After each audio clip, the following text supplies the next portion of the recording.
Hello, good morning students, how are you. मैं RP Singh और आज हम आपको बताएंगे केमिकल काइनेटिक्स।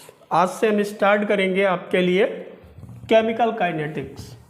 तो क्या होती है केमिकल काइनेटिक्स और केमिकल काइनेटिक्स में हमको क्या क्या पढ़ना है।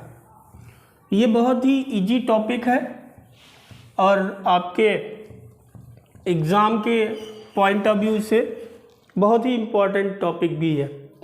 ठीक है, तो हमारा टॉपिक है केमिकल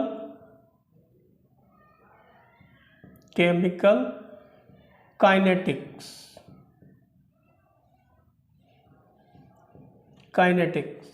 क्या होती है केमिकल काइनेटिक्स? केमिकल के बारे में तो आप जानते हैं।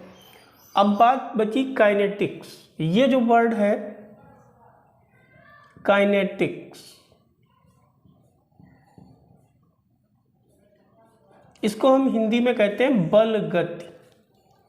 ठीक है, बल गति बोलते हैं। तो रासायनिक बलगत, चैप्टर का नेम जो है वो रासायनिक बलगत है या केमिकल काइनेटिक्स। काइनेटिक्स बिल्कुल सेम वैसी ही होती है जैसी हमारी स्पीड होती है। अगर हम जर्नल में देखें तो जो चीज़ हम स्पीड के लिए यूज करते हैं वही किसी केमिकल रिएक्शन के लिए हम काइनेटिक्स को यूज करते हैं। मीन्स स्पीड होती क्या है? स्पीड होती है आपकी डिस्टेंस अपॉन टाइम। सबको पता है स्पीड क्या होती है? Distance upon time. ठीक है, लेकिन जब हम केमिकल रिएक्शन करते हैं तो उस रिएक्शन में क्या क्या हमारे पास होता है? किसी भी केमिकल रिएक्शन में हमारे पास रिएक्टेंट होता है और प्रोडक्ट होता है। क्या होगा?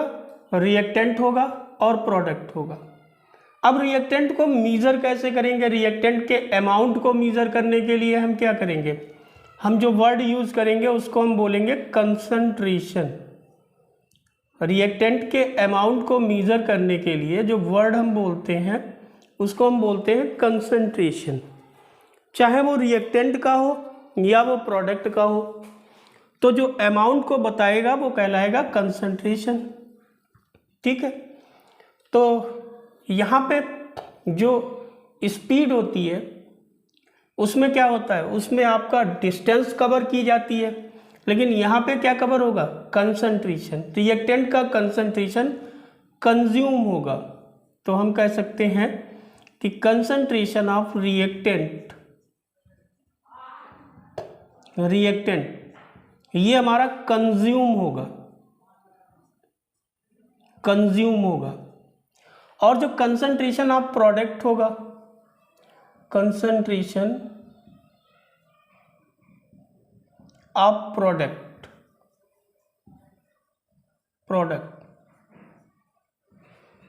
ये हमारा प्रोड्यूस होगा। मीन्स सेंस ये है कि ये तो डिक्रीज हो रहा है, ये डिक्रीज हो रहा है, और ये क्या हो रहा है?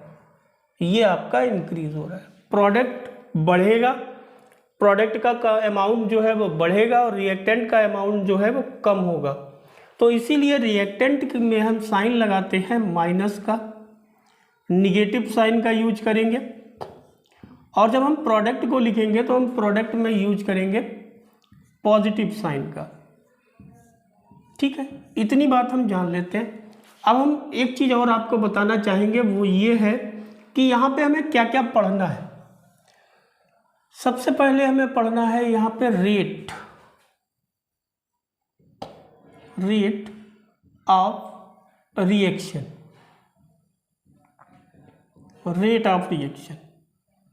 दूसरी चीज केमिकल काइनेटिक्स में हमको पढ़नी है factors affecting rate of reaction.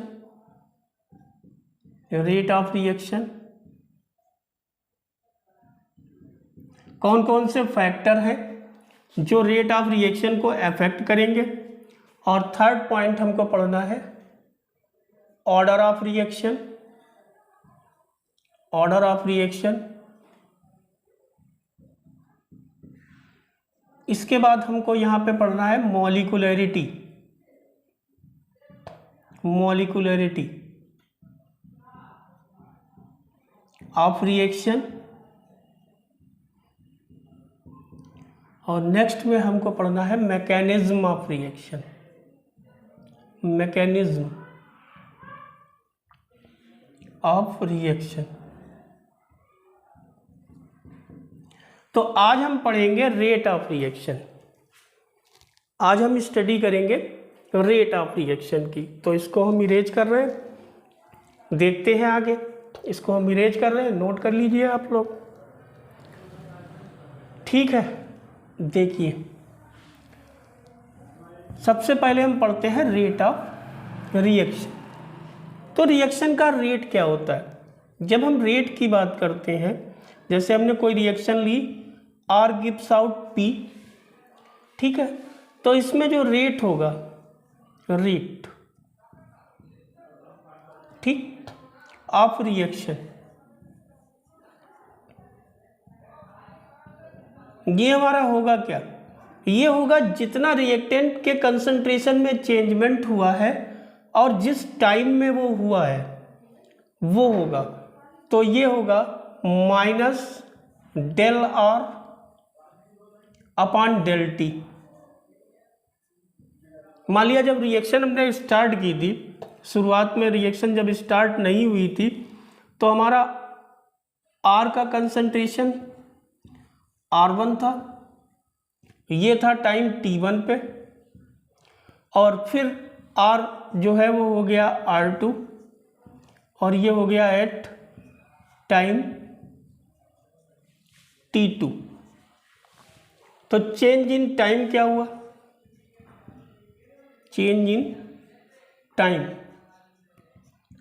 समय में कितना चेंजमेंट हुआ, टाइम में कितना चेंजमेंट हुआ, उसको लिखेंगे डेल्टा टी, क्योंकि चेंज को हमेशा हम डेल्टा से रिप्रेजेंट करते हैं।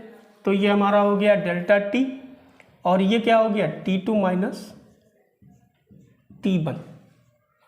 फिर change in concentration, change in concentration किसका?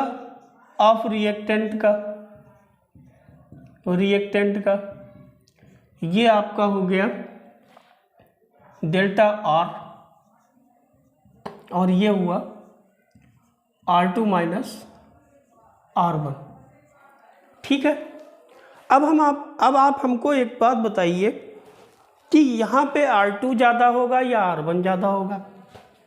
तो हम आपको बता रहे हैं यहाँ पे R2 हमारा ज़्यादा होगा, R2 हमारा जो है R1 ज़्यादा होगा या R2 ज़्यादा होगा? तो यहाँ पे हमारा R1 ज़्यादा होगा, R2 कम होगा, क्योंकि जो रिएक्टेंट है वो कंज्यूम कर रहा है, ठीक है। तो हम इसको इरेज करते हैं। तो देखो हमारा रेट क्या होगा? हमारा जो रेट है, रेट इक्वल्स टू हो गया, माइनस का साइन लगाएंगे, क्यों? क्योंकि R2 आपका कम है और R1 ज़्यादा है, तो ये हो गया del R upon del T. और अगर यहाँ पर प्रोडक्ट के टर्म में हम ले, तो हम इसको क्या लिखेंगे? Plus del P upon del T.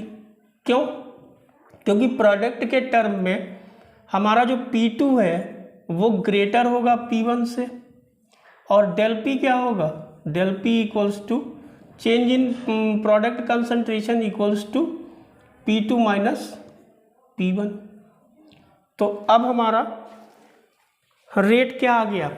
Rate आ गया minus del R upon del T या plus del P upon del T.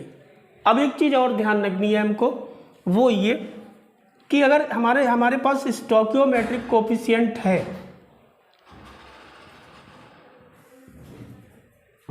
जो हमारा रेट होगा वो होगा 1 अपॉन स्टोइकियोमेट्रिक कोफिशिएंट, ठीक, into minus del R upon del T, ये होगा, या ये होगा plus 1 upon stoichiometric coefficient del P upon del T. ठीक है, करके देखते हैं। हम आगे एक एग्जाम्पल आपको देते हैं और देखो हम करके आपको दिखाते हैं। हमने जैसे एक एग्जाम्पल लिया, इसको नोट करिए। ठीक है, बढ़ते हैं आगे।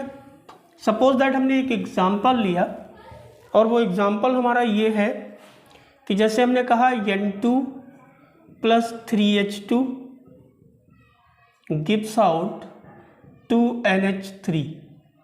ये एग्जाम्पल हमने लिया। ठीक है, तो अब देखो यहाँ पे रिएक्टेंट क्या है, ये रिएक्टेंट है, ये रिएक्टेंट है और ये प्रोडक्ट है। ठीक, स्टोकियोमेट्रिक कोफिशिएंट क्या होता है, जो ये नंबर दिखाई दे रहे हैं यहाँ पे N2 से पहले कितना है 1, तो इसका स्टोकियोमेट्रिक कोफिशिएंट क्या हो गया 1। H2 से पहले क्या दिख रहा है 3, इसका स्टोकियोमेट्रिक क्या हो गया 3 और इसका स्टोकियोमेट्रिक क्या हो गया 2।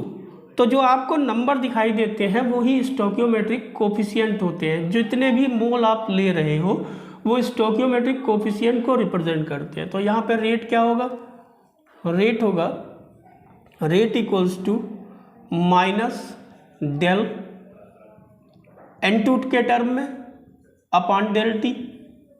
हाइड्रोजन के टर्म में क्या होगा, equals to minus 1 upon 3 del H2 upon del T. और in term of ammonia, ammonia is the product, so here we use plus sign plus 1 upon 2 del NH3 upon del T। तो ये आपका आ गया इसका rate. ठीक है, ये इसका रेट आ गया। क्लियर है इतनी बात?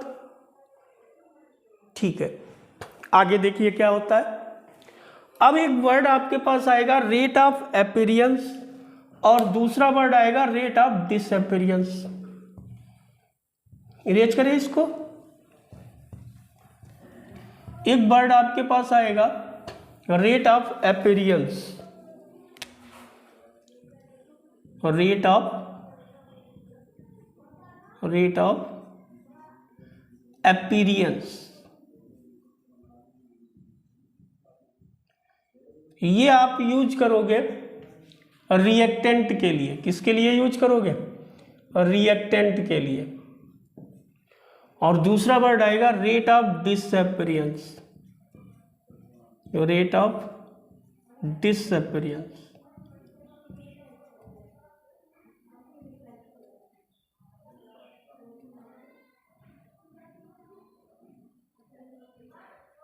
रेट ऑफ डिसअपीयरेंस ये आप यूज करोगे,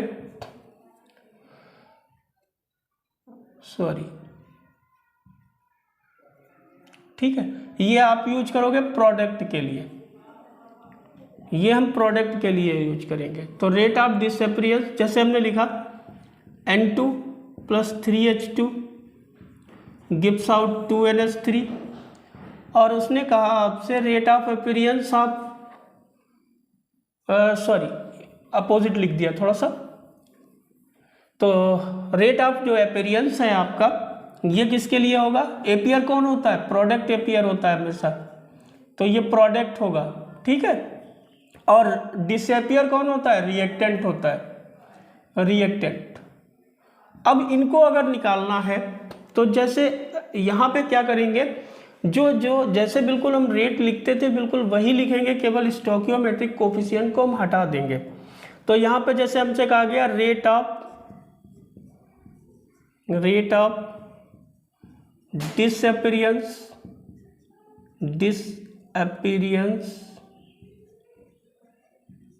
ऑफ हाइड्रोजन, तो ये क्या हो जाएगा, पहले क्या लिखते थे 1/3 रेट में माइनस का साइन लगाया और अब स्टोकियोमेट्रिक कोफिशिएंट हटा दिया del H2 upon del T. ऐसे ही आपसे कहा गया रेट ऑफ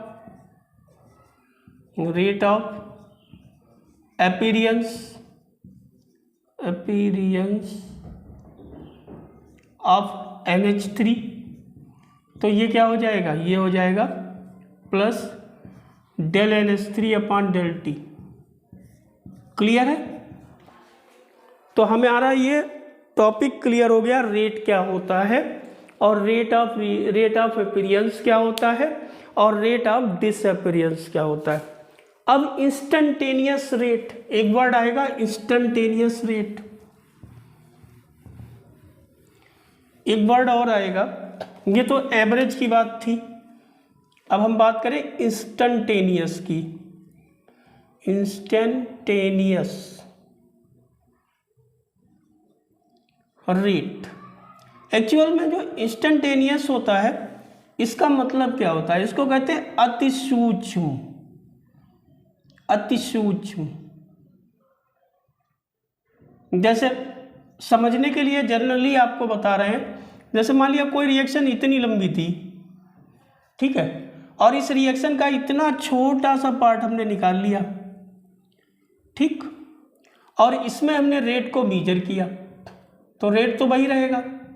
हमने यहाँ पर पूरी रिएक्शन का रेट या थोड़े से माइन्यूट पार्ट का रेट हमने मेजर किया, तो रेट तो बदलना है नहीं, लेकिन उसका नाम बदल गया, तब उसे क्या बोला गया, इंस्टेंटेनियस रेट।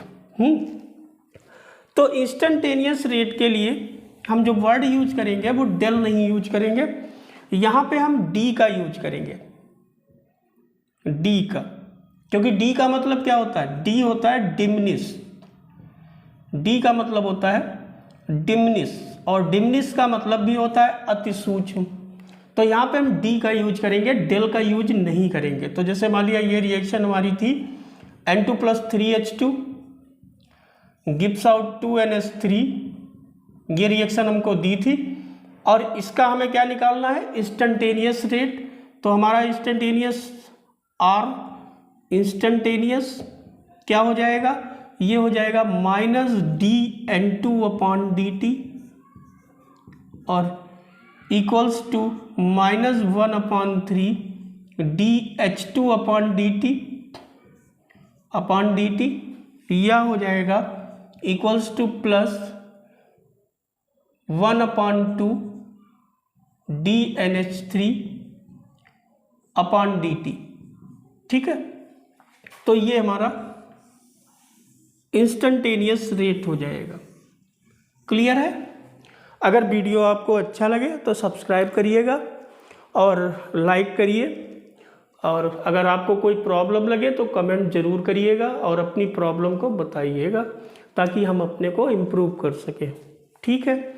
और एक बात और है, इसके जो केमिकल काइनेटिक्स आपका टॉपिक है, इसके 4 से 5 वीडियो में ये पूरा टॉपिक कंप्लीट हो जाएगा, और ये टॉपिक इससे न्यूमेरिकल भी आता है और थोड़ा सा थ्योरेटिकल पोर्शन भी इसमें मौजूद है, इसलिए दोनों को आपको कम्बिनेशन करके चलना है, और जितनी अच्छी अंडरस्टैंडिंग आपकी होगी ये टॉपिक आपका उतना अच्छा होगा, क्योंकि ये बहुत ही इजी टॉपिक है, इसका हर क्वेश्चन हो जाता है। अगर बच्चा सही से अटेम्प्ट करेगा तो बिल्कुल इसका क्वेश्चन कंप्लीट होगा, ठीक है। तो धन्यवाद, थैंक यू।